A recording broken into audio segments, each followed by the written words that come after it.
ho, ho, ho. Allow me to wish you a very happy Hanukkah. We're just coming to the end of Hanukkah here, and I guess it's Christmas wherever you are, if you're watching this, or it's about to be. And I thought I would, I've been asked to, very kindly been asked to read you a story. And so I thought I would read you a story. And the story is from a collection called December Stories 2, which is published by No Alibis Press. And it's some December stories written by me. Okay.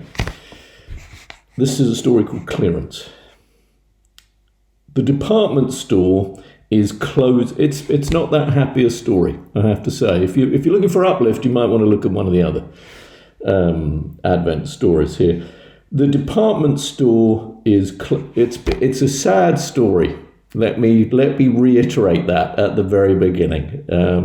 And it's a sad story. But December is a time.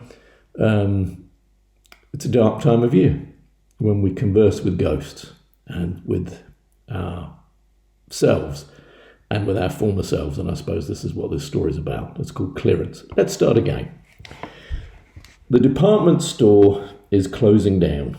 It is one of the last family-owned department stores in the country, according to the local news.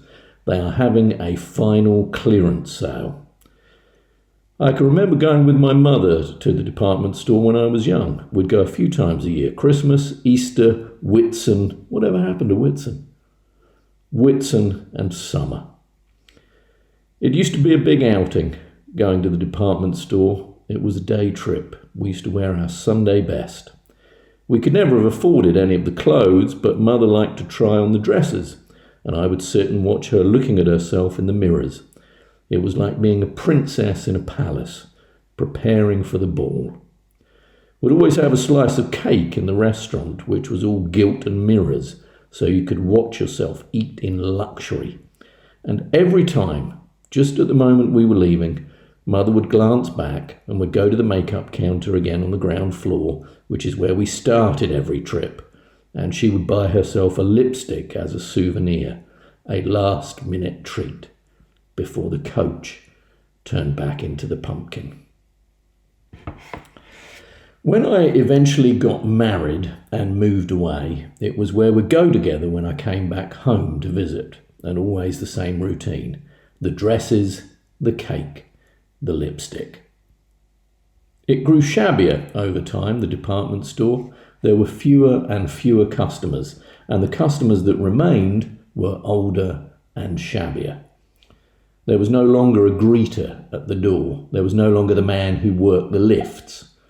I remember I got separated once from my mother. I was lost, but I just went to the man who worked the lifts and waited there, and my mother soon came. There was no fuss. Everyone knew the man who worked the lifts. He is long gone.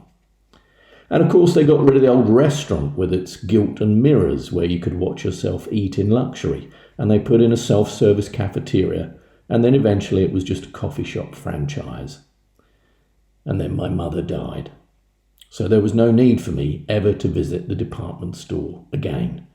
No more lovely dresses, no more fancy cake, no more last-minute lipsticks. But a woman's needs remain the same. For me, it's always about the winter coat. I'm always looking for the perfect winter coat.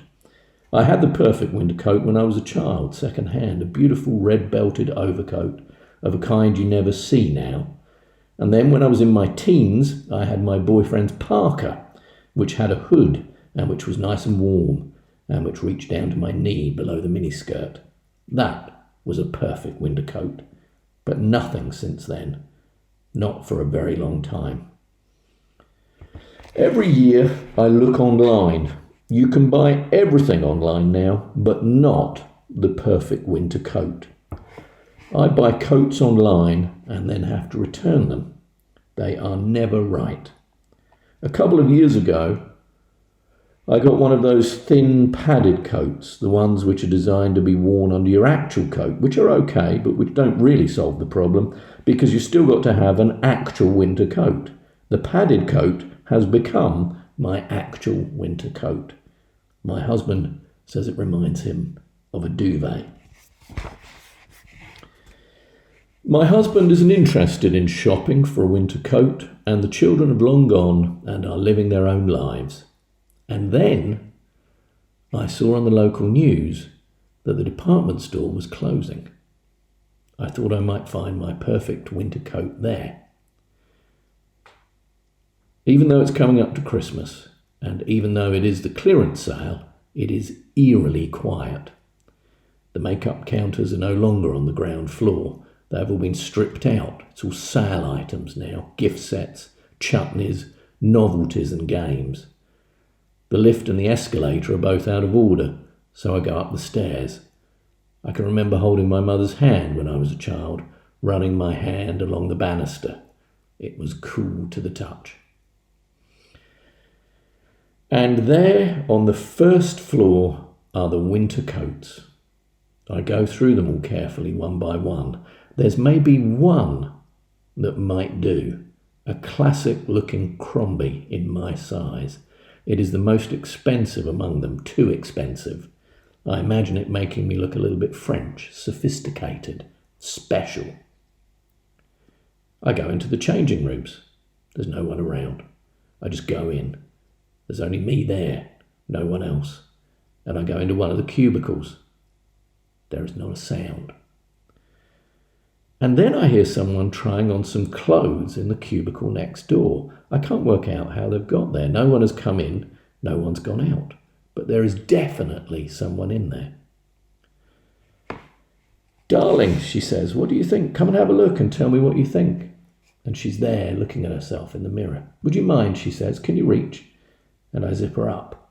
And she looks at herself. And she is young and slim, and she has the most beautiful hair I've ever seen. Really beautiful, like a princess.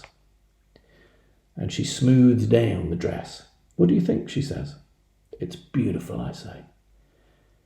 "Do you know," she says, her voice tinkling with laughter, "I think I might just take them all." "And what are you looking for?" "A winter coat," I say. "Oh yes," she says, "yes, everyone needs a proper winter coat." And then she goes into her cubicle and I go into mine. And I can hear her undressing and redressing, but she doesn't leave for a very long time. And I stay and I wait for her to emerge by the counter. But nobody comes because there is nobody here. It's just me in the department store waiting for my mother. And that is the story, Clearance.